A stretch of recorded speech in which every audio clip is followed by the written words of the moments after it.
Di pertemuan lalu kita telah menghadirkan doa pembuka Ramadan dari 5 amalan kurikulum Nabi Sallallahu Alaihi Wasallam. Satu telah kita hadirkan dan telah kita bahas tuntas bagaimana menyiapkan interaksi dengan Al-Quran. Kemudian yang kedua juga kita telah siapkan agenda untuk memperbanyak infak di bulan Ramadan. Yang ketiga, kita lompat dulu ke aspek bagian keempat tentang memperbanyak doa, dan doa ini telah kita bagi baik di awal Ramadan, khususnya yang telah kemarin kita bahas, dan sekarang kita akan masuk kepada doa di malam Ramadan, karena awal Ramadan itu mengantarkan kepada ibadah malam, dan baru berjumpa dengan malam itu sudah ada doa, seperti yang kemarin saya berikan isyaratnya. Nah, doa ini yang coba kita akan keluarkan seperti apa Nabi Sallallahu Alaihi Wasallam memberikan isyarat di malam Ramadan itu untuk diisi dengan permohonan kepada Allah Subhanahu wa Ta'ala.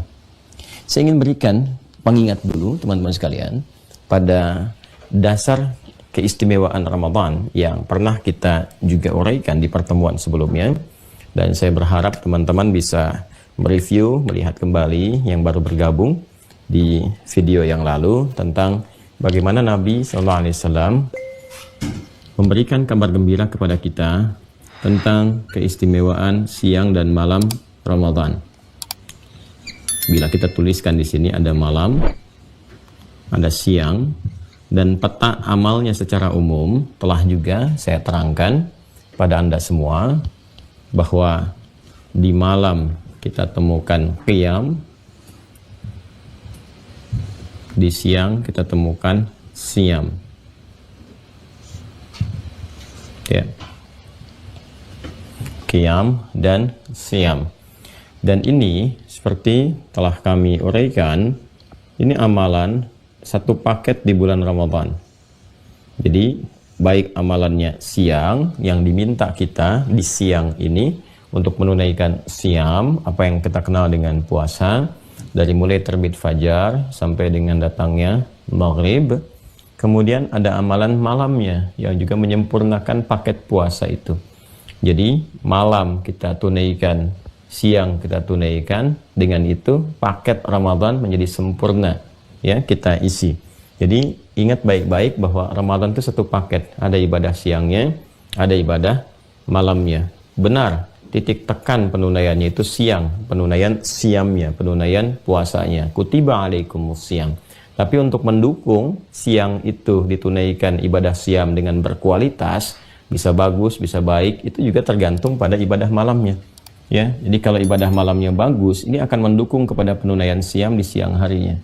Pun demikian, penunaian siyam, puasa di siang hari, kalau kualitasnya bagus, juga akan mensupport ibadah malam itu menjadi nyaman dan semangat untuk ditunaikan. Demikian keduanya saling mengisi dan bersinergi. Dan ini bedanya tipis, cuman de qaf dengan sad. Ini qiyamun, ini siyamun. Jadi ya, qiyamun, ini siyamun. Ini pun kata kerjanya. Ini qama, infinitifnya. Ini sama. So, hanya beda satu huruf saja. Ini qaf, ini sad. Ya kan? Nah, yang menarik, keutamaannya baik siang atau malam itu diungkapkan oleh Rasulullah SAW dengan redaksi yang serupa, dengan kalimat yang sama. Yang ini di atas man qama ramadhana, man qama ramadhana, kan? Yang ini man shama ramadhana. Kesananya semua sama. Jadi yang ini man qama di malam hari, ini man shama. Man qama ramadhana imanan wahtisaban, imanan wahtisaban. Ini pun serupa, imanan wahtisaban. Jadi kesananya sama semua.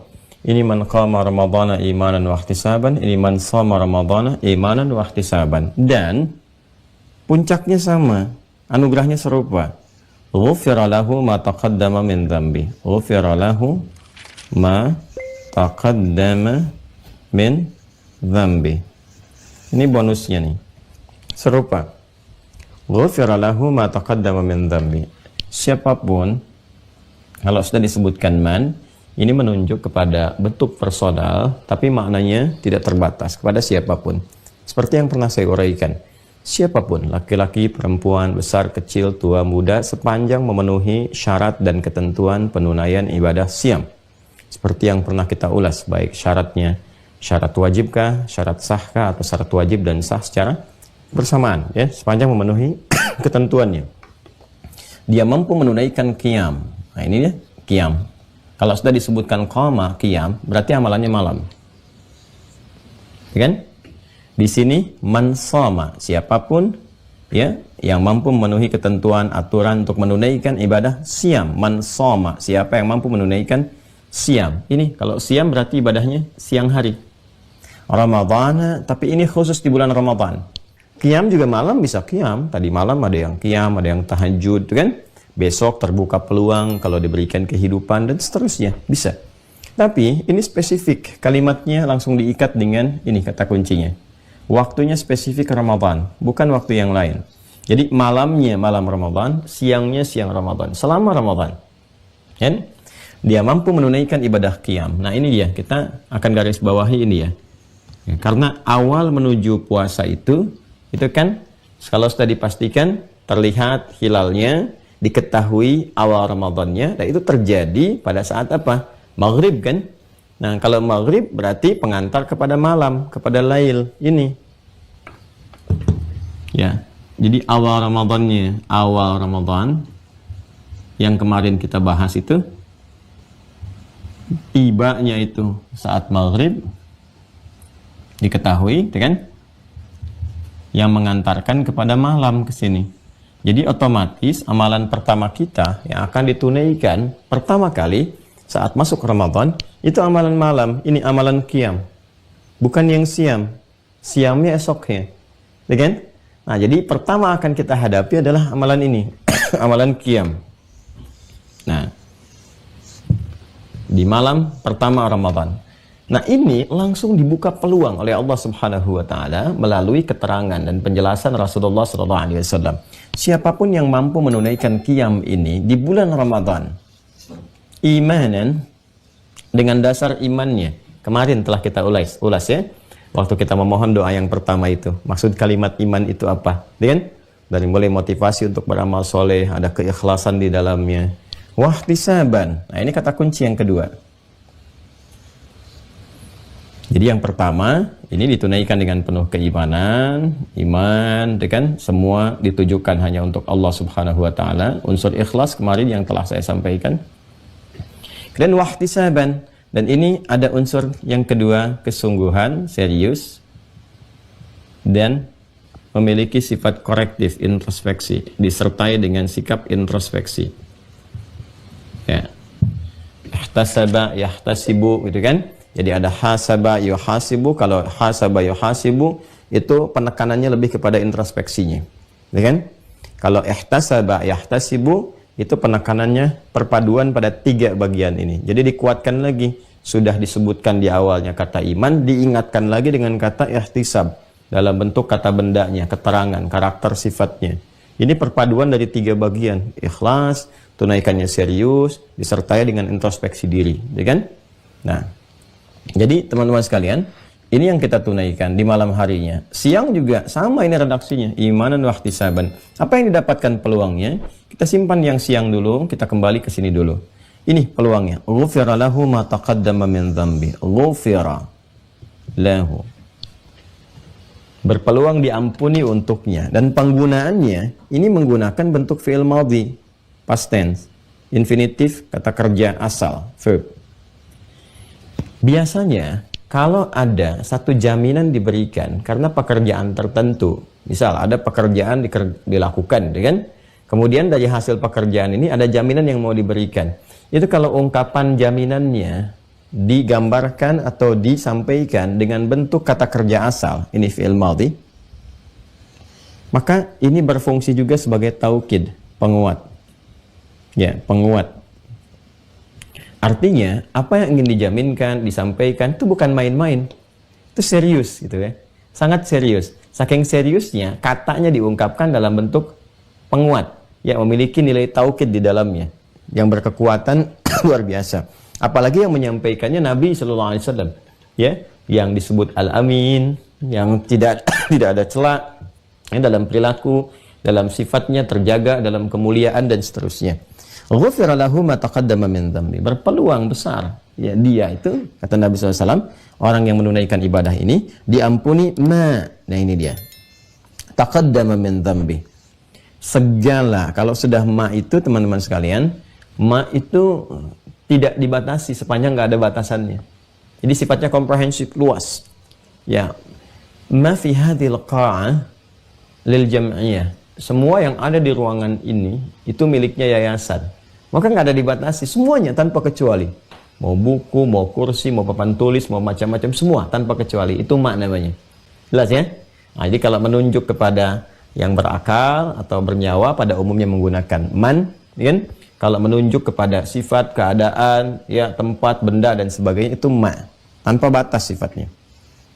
Segala taqaddama min dzambi, yang telah berlalu dari dosa-dosa yang pernah dikerjakan. Singkatnya, semua dosa-dosa yang pernah dilakukan itu berpotensi diampuni saat dia mengerjakan amalan ini. Masya Allah, ini yang menyampaikannya Nabi SAW, yang paling terpercaya, Rasul yang paling mulia, penutup para Nabi, gitu kan? Yang kata-katanya selalu benar dan dibenarkan, bahkan diaminkan oleh malaikat kalau berdoa, kan? Ini beliau yang menyampaikan langsung. Jadi ada peluang, dan ini hanya didapati di bulan Ramadan. Dan terbentang siang malam terus. Ya, sampai akhir Ramadan. Ini hanya bulan Ramadan, setahun sekali. Karena itu komentar pertama malaikat Jibril ketika Nabi SAW itu naik ke atas mimbarnya dari 3 gundakan, beliau naik step 1, step 2, step 3. Itu beliau, malaikat Jibril alaihissalam, langsung bermohon kepada Allah Subhanahu wa taala terkait dengan potensi kemuliaan ini. Ya. Dan ini nggak main-main itu. Biasanya kan Nabi yang berdoa, malaikat mengaminkan. Ini malaikat bermohon, Nabi mengaminkan. Apa kata malaikat? Rahima anfu rajulin, gitu kan? Sungguh sangat tercela, sangat kotor, sangat hina, gitu kan?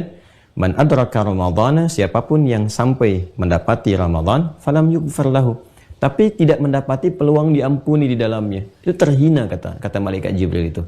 Ya, jauh bu'dan, jauh dari rahmat Allah. Ya, jauh dari kemuliaan. Diberikan bentangan siang malam 24 jam. Siangnya ada, malamnya ada, dan itu diberikan selama full 1 bulan Ramadan.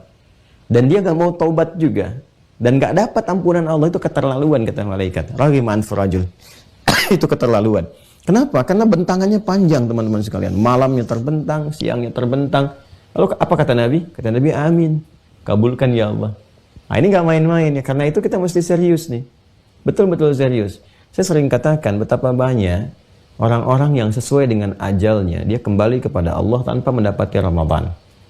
Kita bisa saksikan. Ya, saya kadang-kadang sering utarakan juga ke teman-teman bahwa di bulan Rajab khususnya, Sya'ban, ada orang-orang baik yang kembali kepada Allah sesuai dengan ajal mereka dan tidak mendapati Ramadan. Ya, boleh jadi itu gambaran pengingat kepada kita. Liyabluwakum ayyukum ahsanu amala, untuk menguji kita siapa sih yang bisa meningkatkan amalan. Ini orang-orang ini pulang, cukup bekalnya, sangat baik. Ya, kesalahannya mungkin sudah terhapuskan, dosanya terampuni. Karena itu mereka tidak mendapati Ramadan lagi sesuai dengan ajal mereka. Selesai. Kita masih diberikan kesempatan, masih ada bentangannya di hadapan kita untuk mendapatkan Ramadan itu. Jadi kalau sampai tahun ini belum dimanfaatkan juga, butuh berapa Ramadan lagi yang diperlukan untuk mengampuni dosa-dosa yang pernah dikerjakan, untuk membakar kesalahan-kesalahan yang pernah dilakukan. Ini gambarannya. Nah, jadi dari awal jumpa dengan Ramadan saja pada malamnya itu sudah ada peluang ini. Ya, sudah ada peluang. Apalagi bila di malam itu bertepatan, ya, malam pertamanya misalnya bertepatan dengan malam Al-Qadar. Kita kan nggak tahu di malam keberapa malam Al-Qadar itu, ya kan? Nah, bisa jadi malam pertamanya, malam pertengahannya, atau malam akhir-akhirnya. Sering kali terjadi datang di akhir-akhir. Ya, sehingga Nabi SAW juga meminta kepada para sahabat untuk menyiapkan, meningkatkan lagi motivasinya, menguatkan ikat pinggangnya, kan? Supaya memburu di akhir-akhir supaya nggak turun. Ya, karena nggak tahu datangnya di bagian mana gitu. Ya, namun juga tidak menutup kemungkinan di awal Ramadan sudah datang, ya kan? Ada yang mungkin pertengahan atau mungkin di akhirnya, kita tidak tahu di bagian mana itu mulia. Nah, karena itu ada doa yang diajarkan Nabi SAW. Nah, ini. Dan doa ini akan lebih baik kalau kita siapkan di setiap malam Ramadan. Ya, jadi begitu malamnya itu bertepatan dengan malam Al-Qadar, Masya Allah, gitu. Ini sangat luar biasa. ataupun sekiranya tidak bertepatan dengan malam Al-Qadar, tetap ya, isi doa yang diajarkan Nabi itu terkorelasi dengan apa yang beliau sampaikan di hadis ini. Jika ada peluang-peluang untuk diampuni, bagaimana minta ampunnya? Jika ada peluang-peluang untuk dibebaskan dari dosa, bagaimana bermohonnya kepada Allah Subhanahu wa taala? Mengisi setiap malam di Ramadan ini. Nah, ini yang akan coba kita turunkan, apa yang kita mintakan sekiranya kita mendapati malam-malam Ramadan, dan qadar Allah misalnya di antara malam itu juga bertepatan dengan malam Al-Qadar, anugerahnya seperti apa. Nah, ini akan kita turunkan teman-teman sekalian, hadis Nabi SAW. Kita akan ambil satu dari referensinya ya, untuk menguatkan. Ini kan sudah saya terangkan dulu, jadi teman-teman tinggal cek kembali di pertemuan yang lalu. Yang ini kita lihat di hadis riwayat At-Tirmidzi,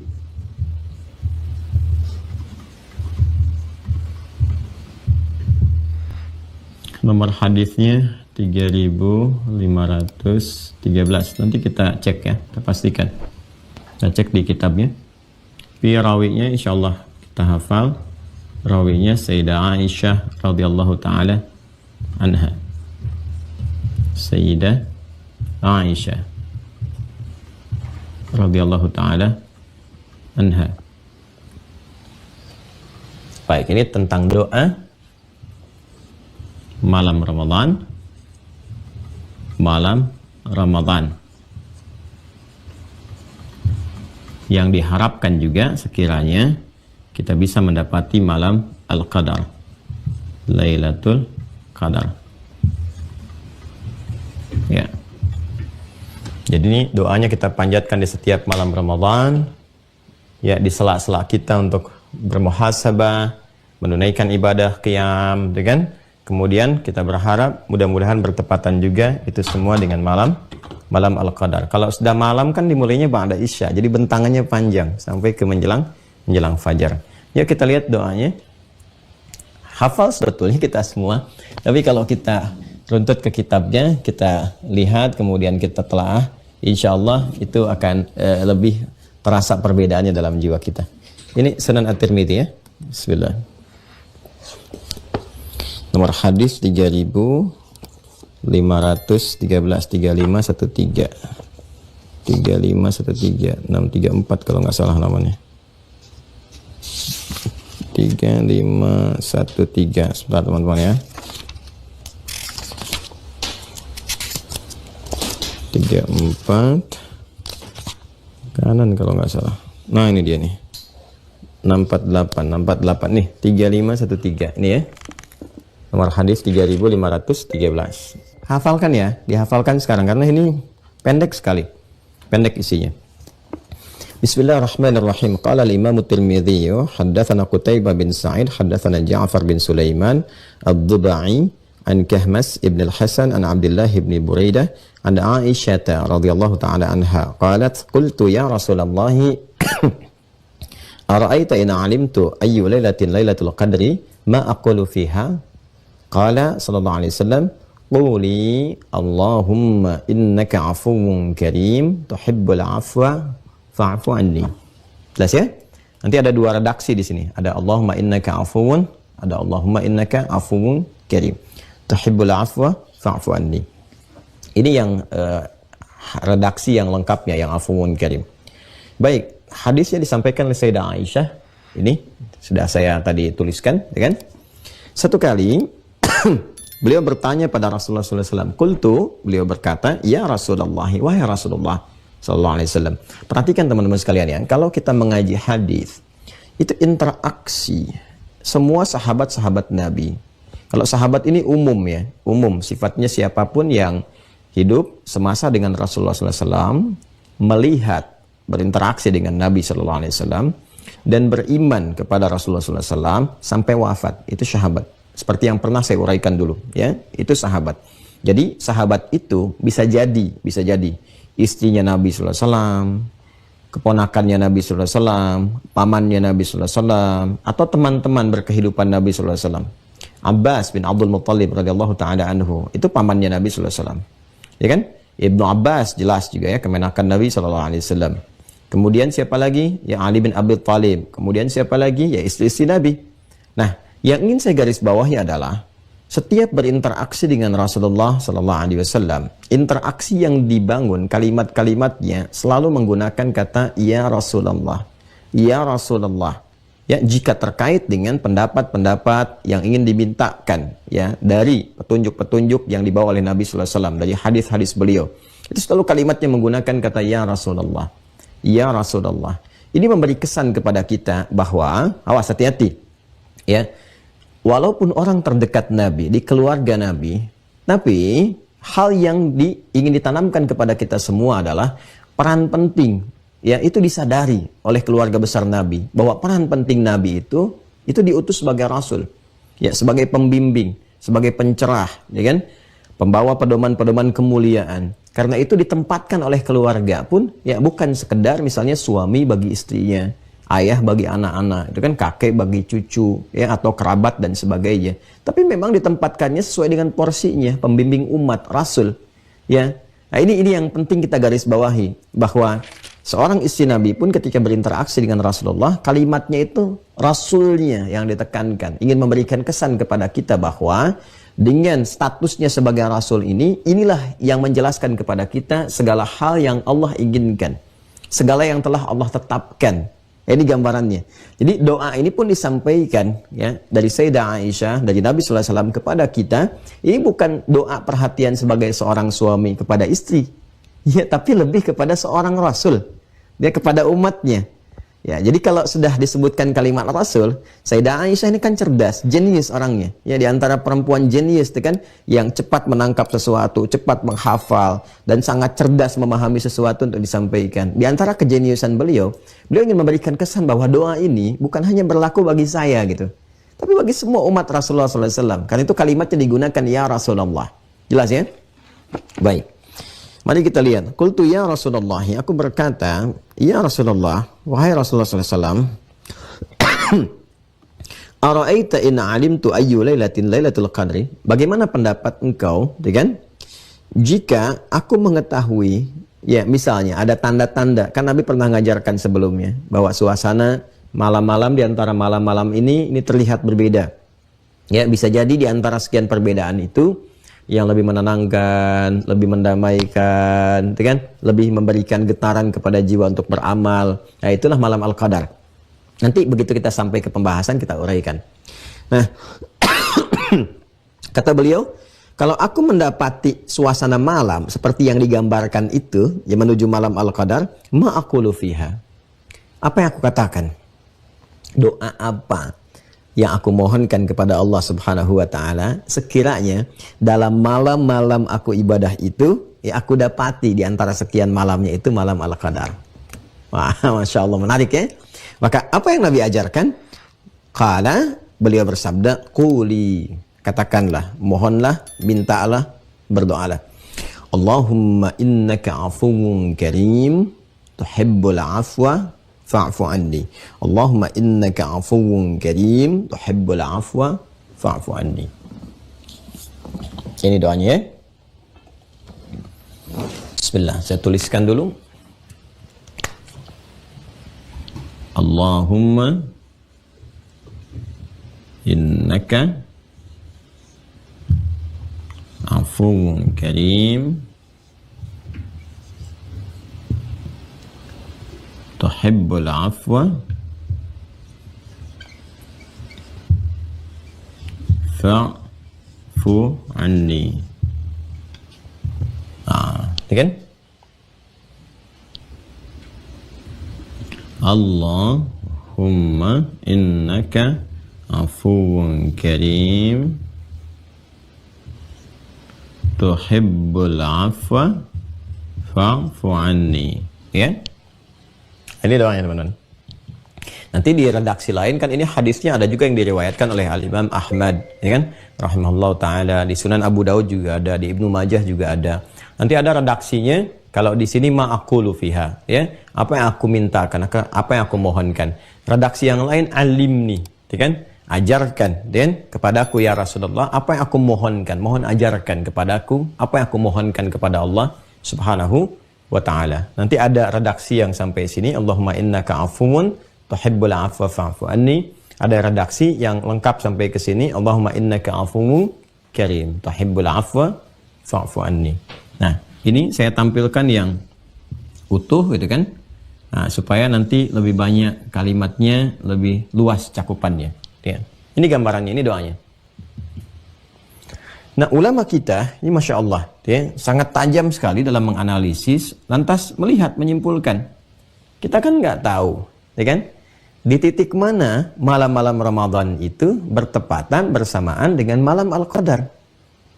Tapi kata kuncinya bisa kita dapatkan pada kalimat malamnya. Ya, di Quran surah ke-97 itu, surah Al-Qadar. Quran surah ke-97.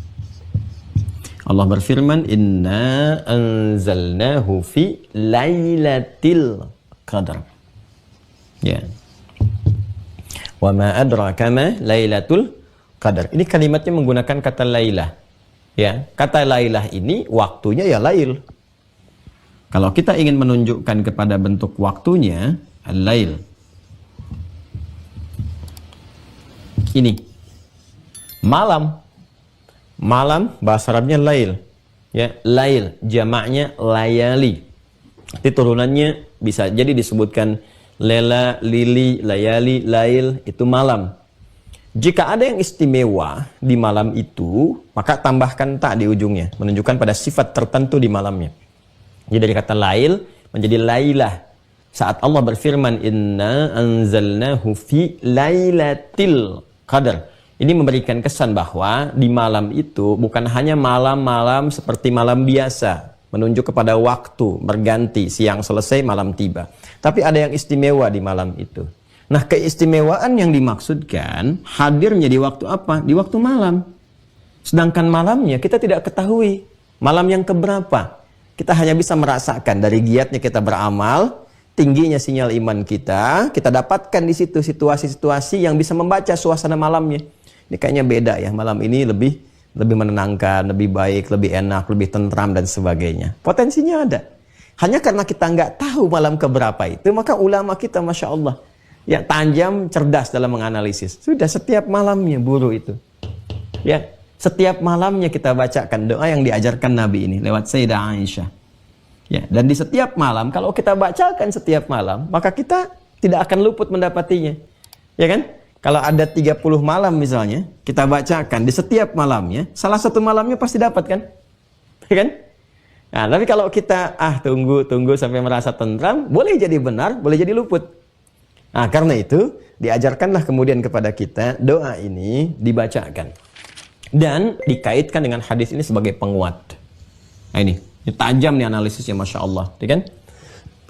Di hadis ini kan hadis umum nih, yang menunjukkan potensi ampunan.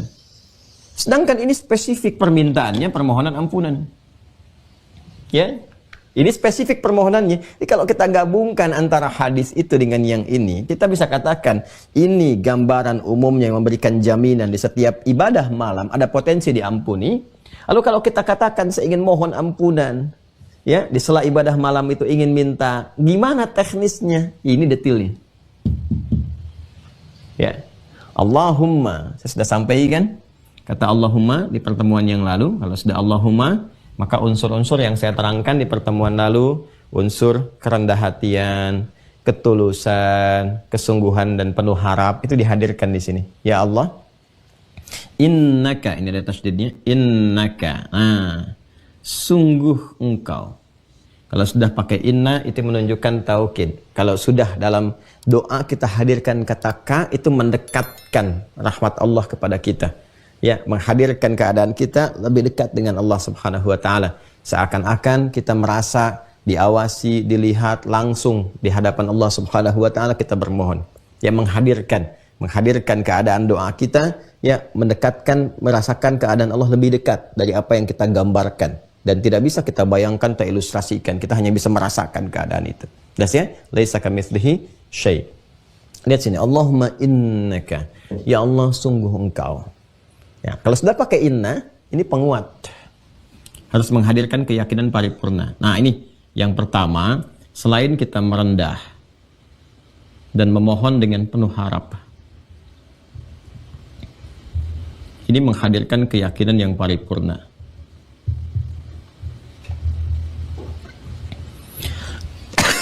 Ini sekaligus penunjuk kepada kita bahwa kalau ingin kita bermohon pada sesuatu yang sangat penting, ya sangat istimewa, sangat luar biasa untuk kehidupan kita, maka unsur-unsur ini hadirkan. Ya mesti yakin sepenuhnya, mesti disiapkan keadaan diri yang lebih mendekatkan diri kepada Allah Subhanahu wa taala. Keadaan yang merendah, kan keadaan penuh harap, hadirkan itu semua. Ini adabnya. Allahumma innaka afuwwun karim. Ya Allah, aku sangat yakin hanya Engkau yang punya sifat afuwun, pemaaf,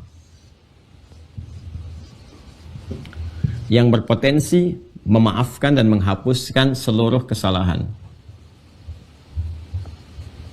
Ya. Sebentar, pelan-pelan kita runtut dulu, analisis dulu setiap katanya. Teman-teman sekalian, al-afu, afuwun itu dari kata al-afu asalnya. Al-afu. Al-afu ini lawannya dari kata al-khata, kemudian jadi khati'ah, kemudian jadi khataya. Khataya. Kalau kita akui jadi pakai ya kecil, khataya ya kalau kita akui. Ini kata kerjanya akhta'a yukhti'u. Akhta'a yukhti'u. Jelas ya? Khata menunjuk pada kesalahan, satu kesalahan secara umum. Jelas ya? Satu kesalahan secara umum. Bila berlaku itu, dilakukan itu, berbuat salah. Apakah itu berdosa ataupun belum tentu mengandung unsur dosa, tapi tetap salah. Ya, subuh misalnya, taruhlah jam 4 lewat 37 misal. Ya, ada orang bangun jam 7.34. Berarti kan lewat dari waktunya. Jelas itu salah. Motif kesalahannya bisa berbeda-beda. Boleh jadi mungkin diawali dengan motifnya malamnya malah pengen tahajud, tapi habis tahajud ketiduran. Ya, bangunnya jadi terlambat gitu. Bisa jadi demikian. Ada lagi yang memang begadang mengerjakan beberapa hal yang tidak ada urusan dengan pekerjaan-pekerjaan yang jangankan akhirat, yang positif pun misalnya urusan dunia tidak masuk. Ya hanya nonton saja, hanya ini, hanya itu, aktivitas, bicara tidak karuan, kumpul-kumpul sana sini, bangun-bangun terlambat. Ya, yang pertama salah tapi belum tentu mengandung unsur dosa, yang kedua salah dan berdosa. Nah, itu nama umum bagi kesalahan yang diperbuat itu umumnya disebut dengan ini, khata. Perbuatannya akhta. Jika terjadi satu kesalahan ya khati'ah. Jelas, jika banyak kesalahan terjadi, udah salah lihat, bicara salah lihat. Kemudian juga mohon maaf sekali berpikir keliru, ya berpikir yang buruk tentang orang lain atau bahkan berpikir buruk pada Allah Subhanahu wa taala suudzon, kan? Nah, mendengar yang keliru, bicara yang salah, melangkah pada perbuatan-perbuatan yang tidak tepat. Itu kalau digabungkan semua khati'ah jadi khataya. Jelas ya? Kalau kita mengaku saya salah nih, saya banyak salahnya, ya maka kita katakan khataya, ya aku banyak kesalahannya, kesalahanku. Masih ingat kan?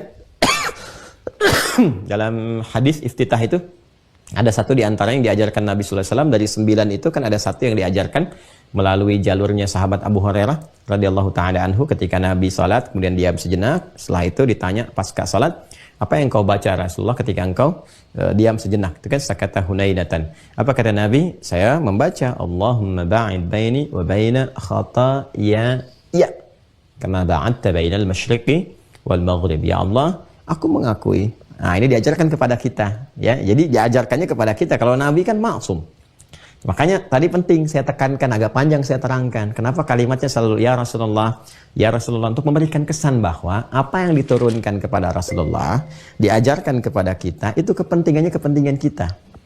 Jadi kadang-kadang begini, kadang-kadang sebetulnya bagi Nabi ini nggak berlaku. Tapi dikeluarkan, dicontohkan oleh Nabi supaya kita mendapatkan pelajaran dari itu. Ya, Nabi kan maksum sifatnya, terjaga dari salah. Kenapa Nabi mengatakan kalimat ya Allah? Dia kan, aku mengakui banyak kesalahan, kekurangan-kekurangan yang telah diperbuat. Itu contoh untuk kita, bukan berlaku untuk Nabi. Awas ya. Hati-hati. Nah, kita punya kaidah, mesti belajar. Nanti kalau tidak paham tentang kaidah ini, salah memahami. Ya, seperti Quran surah ke-47 misalnya ya, dengan namanya Muhammad sallallahu alaihi wasallam ayat 19. Fa'lam annahu la ilaha illallah sampai kalimat wastaghfir li dzambik. Ya, Muhammad sallallahu alaihi wasallam kan minta ampunlah kepada Allah li dzambik, atas dosa yang kau perbuat, ya, kesalahan yang kau perbuat. Nah, ini maksudnya, itu maksudnya kalimat yang disampaikan pada Rasul untuk kita. Ya, diajarkan kepada kita. Itu bacanya pakai ilmu, namanya ilmu balaghah. Nanti ada isti'arah di situ babnya.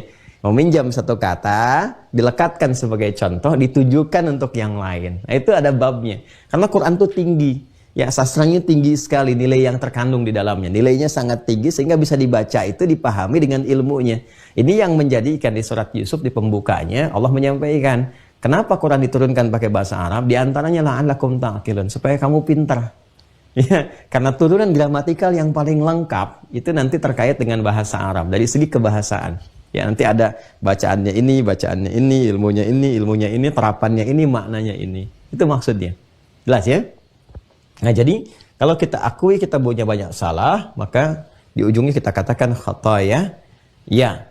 Nah, sifat Allah yang dihadirkan untuk memaafkan semua potensi salah ini. Inilah Rahman ya Allah. Rahman ya Rahman ya Rahman. Allah tidak menginginkan ada hamba yang lahir dalam keadaan bersih, yang baik, pulang-pulang kok kotor. Ada nodanya, ada naktah sauda, ada titik hitamnya, dan turunan-turunan yang lainnya. Karena itu Allah buka pintu bagi hamba yang mau kembali. Pintunya itu yang disebut dengan taubat. Babut taubah, ya, pintu-pintu untuk bertaubat, untuk balik. Nah, cara Allah menerima hamba yang datang lewat pintu itu untuk kembali kepada jalan yang benar, diantaranya adalah membuka dengan menghadirkan sifat al-afwu.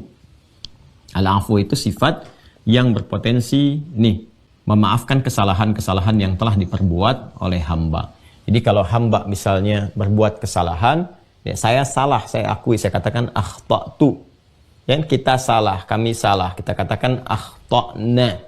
Sifat Allah yang memaafkan dan berpotensi menghapus kesalahan-kesalahan ini, itu disebut apa? Al-afwu. Kalau kita minta misalnya kepada Allah, ya Allah, mohon maafkan aku, ya, mohon sayangi aku, gugurkan kesalahan-kesalahannya. Kita ingin sebutkan dulu sifatnya yang melekatnya. Kalau ini keadaannya, ya, sifat ini kalau kita ingin lekatkan, dibuang alif lamnya untuk menunjukkan sifat yang melekat kepada Allah, maka jadikan seperti ini. Ujungnya ditambah tasydid dengan menggunakan tanwin. Afuwun. Jelas? Afuwun, ya. Allahumma innaka afuwun. Ya Allah, aku sangat yakin hanya Engkau yang memiliki sifat pemaaf yang sempurna, yang berpotensi, ya Allah, menggugurkan, menghapuskan semua kesalahan-kesalahan hamba. Hamba sangat yakin hanya Engkau, ya Allah, yang memiliki kemampuan sempurna untuk menghapuskan segala kesalahan-kesalahan hamba. Karim, karena hanya Engkau pula yang maha mulia. Jadi ini menarik ini, teman-teman sekalian. Kan ada ya, yang memaafkan. Ini hamba kan, makhluk. Kita tidak bicara Allah karena mukhalafatul hawadits, laisa kamitsli syai'. Allah berbeda, ya, totally different, sangat total berbeda karena Allah khalik, yang lain makhluk. Kalau ada seseorang berinteraksi, tadi saya belum minta izin ya sama teman-teman ya. Baik, kalau gitu izin ya di tengah. Izin. Nah, kalau batuk itu jeda. Ya, kalau batuk kita apa? Itu jeda, bukan bagian dari pembahasan tapi jeda yang mengantarkan pada semangat yang baru. Contoh. Yuk sini ya. Kalau ada dua orang, taruhlah salah paham, kemudian berseteru. Terus menyadari gitu kan, yang satu menyadari bahwa dia berbuat salah. Lalu dia minta maaf. Saya minta maaf ya. Baik, kan tidak semua orang-orang yang mendapati, bahkan saudaranya meminta maaf, merespon rasa permintaan itu dengan respon yang serupa. Artinya apa? Belum tentu ada kegembiraan, ya, belum tentu ada penerimaan yang santai, yang enak, yang nyaman.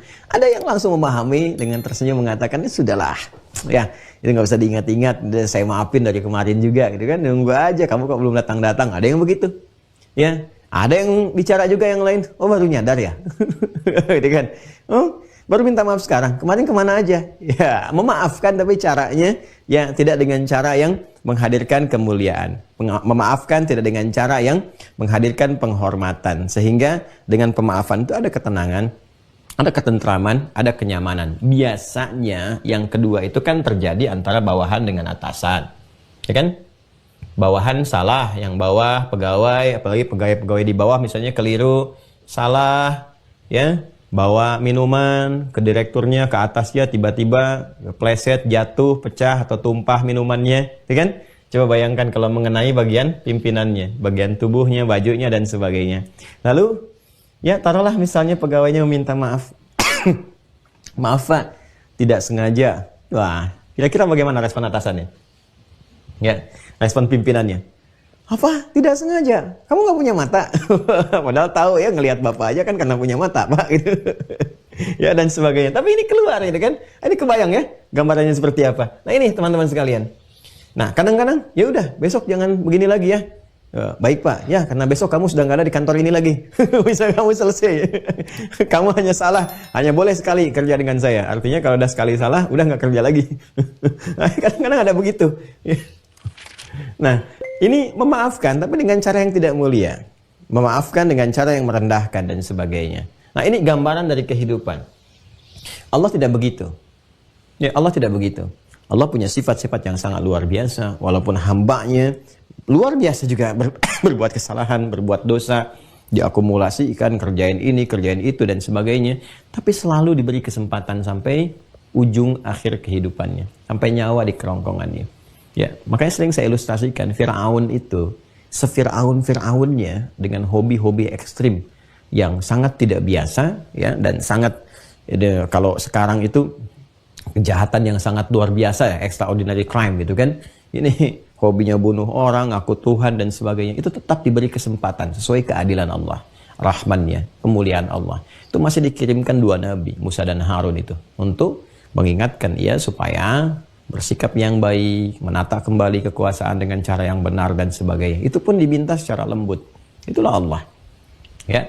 Nah, sifat yang senantiasa menampilkan kebaikan dengan menjaga kemuliaan-kemuliaan, baik yang ada pada subjeknya untuk ditunjukkan, ataupun menjaga kemuliaan objek supaya kehormatannya tidak terjatuhkan. Itu disebut dengan karim namanya. Ya. Dari kata karuma, kemudian kalau ingin diberikan, itu disebut dengan kata kerjanya karrama, yukarrimu takriman. Ya. Ini sejak mencipta kita saja, seluruh anak cucu Adam, itu Allah sudah melekatkan kemuliaan pada diri kita dengan menghadirkan turunan kata karrama yukarrimu. Itu ada di Quran surah ke-17 ayat 70. Walaqad karramna bani Adam. Walaqad karramna bani Adam, hamalnahum fil bardi wal bahri, dan seterusnya ayat. Dan sungguh demi keagunganku, kata Allah, kami telah muliakan anak cucu Adam. Kami jaga kehormatannya. Nah, untuk menjaga itu diturunkan hukum haram. Ya, supaya menjaga kehormatan. Jangan lakukan ini, nanti kehormatanmu bisa runtuh. Kamu ini aku berikan kemuliaan, kata Allah. Jangan sampai gugur kemuliaannya. Nah, manusia melakukan kesalahan, meruntuhkan kemuliaannya. Karena itulah Allah hadir, membawa sifat ini lagi. Ya, dengan nama Karim. Untuk menjaga kemuliaan manusia. Ketika salah itu, maka dengan segala kemuliaan Allah dikembalikan kehormatan manusia jika dia mau kembali. Karena itulah kemudian ketika Nabi mengajarkan kepada kita, Allahumma innaka afuun karim. Ini indah. Makanya saya sering menekankan kalimat ini dibacakan kata karimnya. Kenapa? Perhatikan kedalaman maknanya. Ya Allah, aku sangat yakin. Aku sangat yakin ya Allah. Hanya Engkau yang maha mampu dalam memaafkan segala kesalahanku dan mengampuni dosa-dosaku. Bahkan dengan itu pun Kau memuliakanku ya Allah. Ya, jadi kalimat ini dihadirkan untuk menunjukkan kepada kita bukan hanya memaafkan, tapi Allah memberikan kemuliaan pada orang-orang yang mau kembali meminta ampunan kepadanya. Itu yang sering saya katakan, Allah sangat mencintai pelaku maksiat yang mau taubat dibandingkan orang soleh yang tidak pernah merasa salah. Kan? Jadi ketika seseorang meminta ampunan, minta maaf kepada Allah, itu bukan hanya dimaafkan, tapi dimuliakan. Ya kan?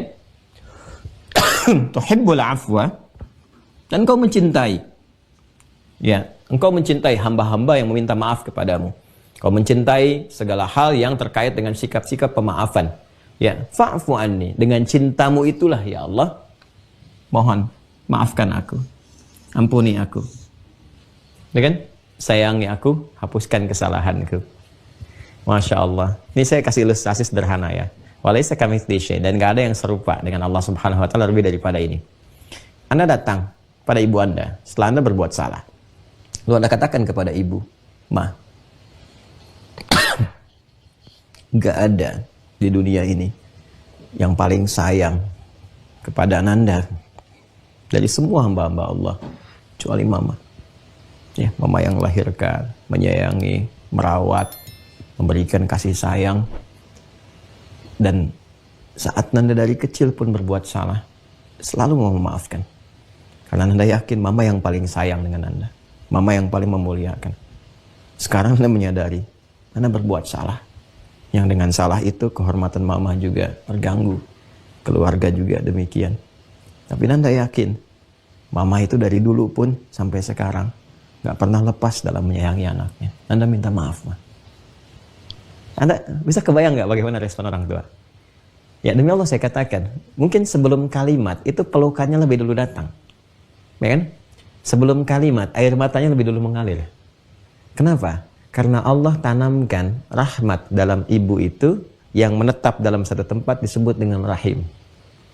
Ya, dengan rahmat itulah hadir di dalamnya sosok yang dirawat, disayang-sayang, dikandung, walaupun sulit, berat, wahnan ala wahnin, begitu luar biasanya, tapi tetap disayang. Ya, sehingga dia lahir dalam keadaan yang baik dan itu terbawa. Jadi Anda bisa bayangkan seorang ibu yang dititipkan sebagian kecil dari rahmat Allah dengan ada di dalam rahimnya itu punya rasa yang luar biasa, maka bagaimana dengan Allah sang pemilik semua sifat rahimnya? Bahkan dia disebut dengan rahim, Rahman ya Rahim, Rahman ya Rahim. Itu gambarannya. Ya. Maka ini yang kita mohonkan, kalimat ini sempurna sekali. Singkat, padat, tapi sempurna sekali maknanya. Ya Allah, aku sangat yakin Engkau yang paling memuliakan aku, Karim. Engkau yang paling menyayangi aku. Engkau yang selalu memaafkan kesalahanku. Engkau yang mencintai segala sifat maaf. Engkau yang mencintai hambamu yang kembali kepadamu, ya Allah. Sekarang aku ingin kembali kepadamu. Mohon maafkan aku. Sayangi aku. Karena tidak ada yang mampu menyayangi dan memaafkan, memuliakan sesempurna Engkau, ya Allah. Kalau yang pada Maha memuliakan belum mampu, dan belum mampu, ya Allah, belum bisa menjadikan aku termaafkan, terampuni, maka tunjukkan kepadaku, ya Allah, dengan cara apa lagi mesti aku memohon. Nah, ini gambarannya. Nah, ini teman-teman sekalian yang kita gabungkan dengan apa yang tadi kita uraikan. Jadi malam Ramadan itu ya malam yang istimewa, malam yang penuh dengan berbagai hal, kemuliaan, pengampunan, rasa haru, malam taubat, malam mendekat, malam taqarrub dan sebagainya. Ya, karena itu apapun yang kita kumpulkan dari kesalahan khati'ah, jadi khataya kita akui, berbuat salah akhta'a, yang pertama kita minta adalah ini, fa'fu anni. Ini juga yang diajarkan di Al-Qur'an, surah kedua Al-Baqarah ayat 286. La yukallifullahu nafsan illa wus'aha, laha ma kasabat wa 'alaiha mak tasabat. Rabbana la tu'akhidna in nasina aw akhta'na. Ini Rabbana wa la tahmil 'alaina isran kama hamaltahu 'ala alladziina min qablina. Rabbana wa la tuhammilna ma la taqata lana bih. Setelah itu apa?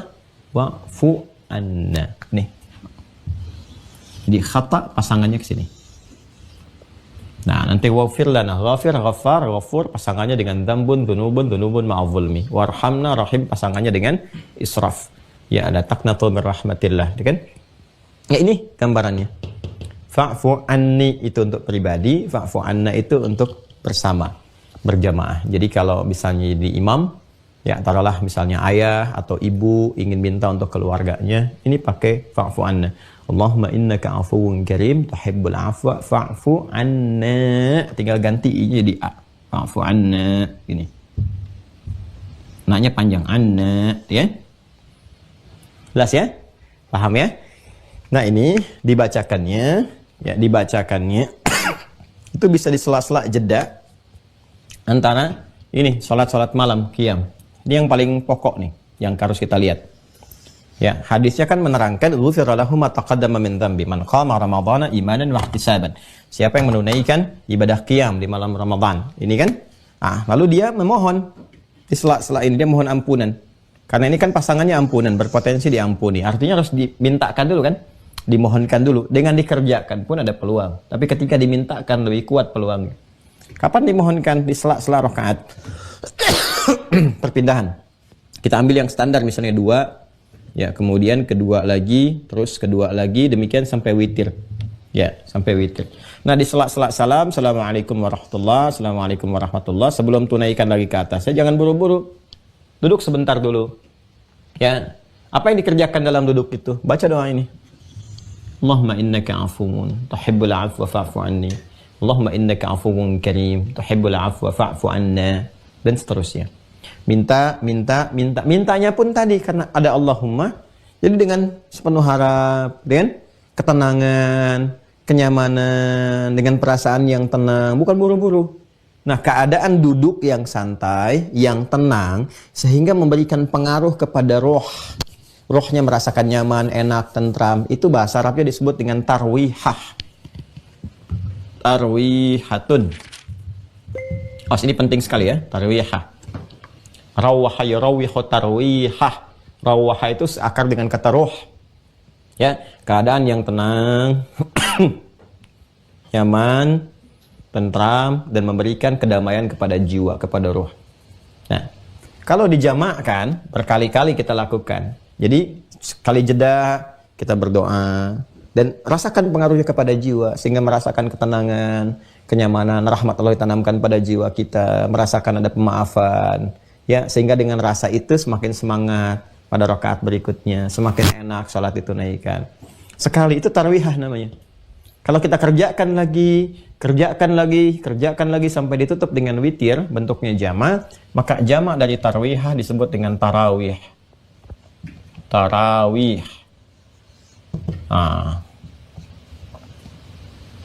Tarawih. Ya. Nah, ini asal mulanya kata tarawih.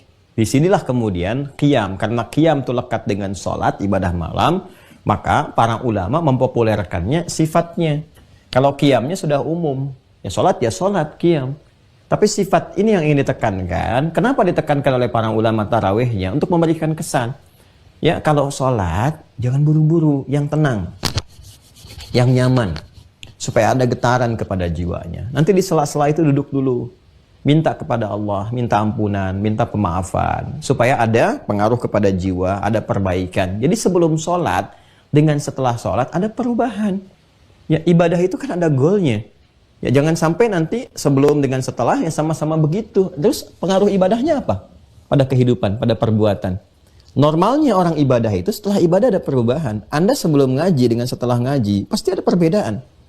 Kalau nggak percaya silahkan, hari ini Jumat misalnya, Anda buka mushaf, baca Al-Kahf, baca Yasin, baca yang lain, silahkan. Tapi ketika Anda wudhu, Anda baca, dari mulai Anda mau mulai baca Quran, dengan selesai baca, itu suasananya akan berbeda. Karena ada pengaruh dari ibadah kepada jiwa. Saya sering katakan, ibadah itu kan menunya jiwa. Ya, makanan fisikal, materi, itu menunya bagi jasmani. Pengetahuan menunya bagi akal. Jadi yang normal terjadi, jika seseorang ibadah, itu ada perubahan pada jiwanya. Ya, minimal apa? Ketenangan. Karena zikir itu menghadirkan ketenangan. Ala bidzikrillahi tatma'innul qulub. Makanya penyakit gelisah, penyakit khawatir berlebihan itu runtuh dengan sendirinya kalau ibadahnya benar. Karena itu ketika tarawih, ya, kenapa dipopulerkan sifatnya tarawih, memberi kesan. Coba pastikan, jangan sampai nanti cuma berdiri, merasa pegel-pegel, hilang waktu. Itu disebut sahar namanya. Sin, ha besar, ra. Itu yang dikatakan Nabi, rubba qa'imin laysa lahu min qiyamihi illa sahar. Tidak sedikit nanti yang didapati orang-orang yang bangun malam itu, dia hanya capek lelah saja berdiri. Capek, lelah, menghabiskan waktu malam, nggak dapat apa-apa. Karena itu, untuk menjaga itu semua, para ulama mempopulerkan kalimat ini, tarawih ya, supaya betul-betul ada kesan yang bermakna kepada jiwa, yang melekat kepada jiwa. Dan kalimat ini pendukungnya. Doa ini pendukungnya. Allahumma innaka afuwun tuhibbul afwa fa'fu anna. Allahumma innaka afuwun karim tuhibbul afwa fa'fu anna. Jelas ya? Nah, inilah doa malam Ramadan yang kita gambarkan, dan hadisnya nanti berbunyi untuk batasan rakaat tarawih itu, salatul laili mathna mathna wa idza khasyiya ahadakumul fajra falyutir rakatan wahidah. Ya, salat malam itu standarnya tunaikan 2, 2, 2, 2, enggak ada batas. Ya, enggak ada batasnya. Itu standar, bisa 2, 2, bisa 4, 4. Nanti ada hadisnya sangat beragam sekali. Tapi poinnya adalah, wa idza khasyya ahadakumul fajra, jika khawatir dan Anda menduga fajar akan segera tiba, falyutir raka'atan wahidah, maka segera tutup dengan 1 rakaat. Nah, jarak antara lail ke fajar itu batas akhirnya dikenal dengan sahar namanya. Sin ha ra. Awas ya, sin ha ra. Haknya hak kecil. Sin ha ra, saharun. Jamaknya asharun, ashar. Gini. Jadi ada sin ha ra, ada sin ha ra. Kalau sin ha, haknya hak besar, itu begadang namanya. Tapi begadang yang tidak ada artinya. Ya. Begadang yang tidak ada maknanya, tidak ada manfaatnya. Nah, itu jangan dilakukan. Begadang jangan begadang kalau tidak ada artinya. Nah, begadang yang tidak ada artinya disebut saharun namanya. Sin hak besar dan ra. Ya kan? Nah, itu ada hadisnya. Ada hadisnya.